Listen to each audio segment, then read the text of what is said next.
French Revolution gave two words to the world: nation and citizen. When all the people of France became one against King Louis, there was one national anthem, one flag, no classes, and people were referred to as citizens of the country. Everyone felt that they were part of one nation. By the last quarter of the 19th century, nationalism no longer retained its idealistic, liberal, democratic sentiments, isn't it? Which were present during the first half of the century. It just became narrow creed with limited ends. During this period, nationalistic groups became increasingly intolerant of each other. They were ever ready to go on a war. Major European powers, in turn, manipulated the nationalistic aspiration, that is, these monarchs, manipulated the nationalistic aspirations of the subjects of the people in Europe to further their own imperialistic aims. Correct? It has led to ever increasing greed for more territory and economic prosperity. It is during the same time frame that five countries, Britain, France, Spain, Portugal, and Dutch, explored new parts of the world and established new colonies, but also started spreading or carried spirit of nationalism along with them. India also became one of the colony, and spirit of nationalism started spreading among the Indian masses against one enemy, one nation, and that is Britain. Well, you might ask, what were the causes for the rise of nationalism in India? There were several factors which contributed to the rise of nationalism among the Indians: political unification, impact of Western education, rediscovery of India's glorious past, socio-religious reform movement, growth of vernacular literature, press and newspaper, economic exploitation of British.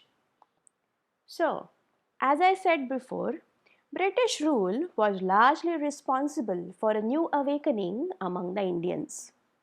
Well, I'll elaborate all the factors which contributed to nationalism among Indians one by one while studying our chapter Nationalism in India. So let us begin with our chapter.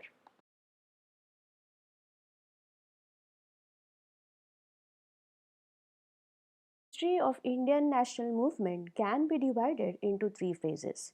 Phase 1 is the phase of the moderates, second phase is the phase of the extremists, and the third phase is the Gandhian phase. In this chapter, we are going to deal with the Gandhian phase. But before that, I'll just give a brief introduction about who were the moderates and about the extremists. Early nationalists were also known as moderates. Congress was led and controlled by the moderate nationalists during the year 1885 to 1905.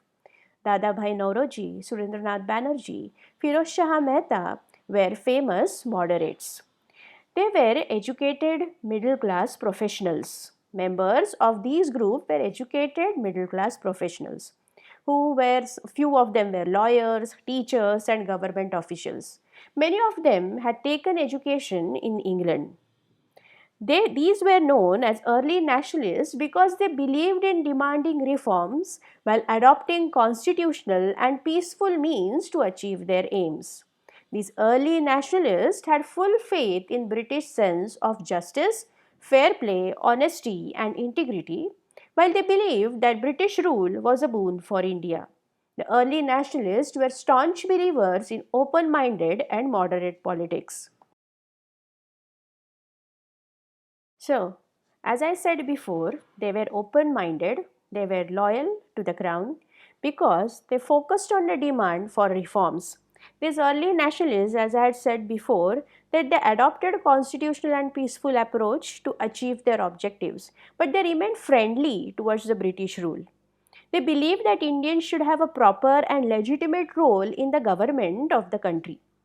Although they asked for constitutional and other reforms within the British framework of British rule, they had full faith in the nation's sense of justice and fair play. They further believed, as I have said, they further believed that connection or continuation of the British connection with India was in interest of both the countries. Why? Why did they say so? Because in the early phases, the nationalists considered their association with England as advantage. Because British rule had done much good by removing various cultural anomalies during including the caste system and the abolition of the practice of sati or widow sacrifice that had previously pervaded in the Indian society. Influenced by Western thought, culture, education, literature, and history, demand of the early nationalists were not considered extreme but of relatively moderate nature. So, as we discussed before, these moderates were practical, they did not keep high demands and wanted least resistance. They aimed at self governance and independence, but through gradual process, they sowed the seeds of democracy in the minds of the Indians and avoided serious opposition from the British government.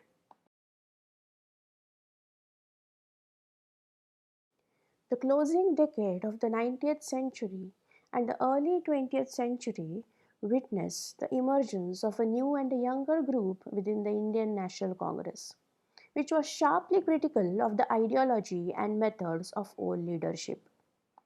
In 1905, British divided Bengal into two parts and gave the reason that it is not possible for them to administer such a big state. But they did the division based upon the Hindu and the Muslim majority.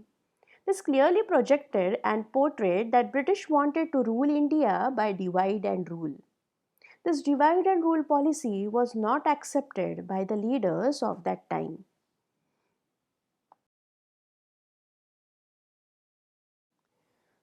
This new generation advocated the adoption of Swaraj as the goal of the Congress to be achieved by more self reliant and independent methods. This new group came to be called the extremist group. Lala Lajpat Rai, Bal Gangadhar Tilak, and Bipin Chandra Pal were the extremist leaders. They were known as Lal Bal Pal, and they were termed, and due to this period was termed as the extremist period. From 1905 onwards, the moderate leaders rapidly lost their influence over the Indian National Congress. Gradually, over the years, the trend of extremist nationalism grew in the country. Extremism on Indian national scene did not spring up all of a sudden in the first decade of the 20th century. In fact, it had been growing slowly since the revolt of 1857 but was invisible.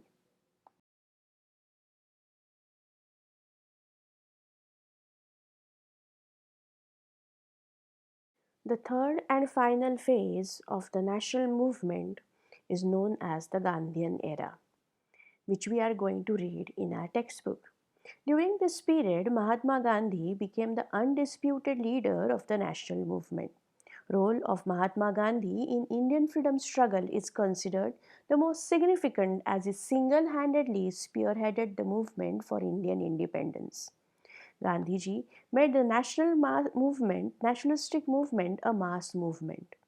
This movement took place when he returned from South Africa in 1915. Gopal Krishna Gokhale, who led the Congress party during that time, introduced Mahatma Gandhi to the concerns in India and the struggle of the people. And then the Indian independence movement started taking shape.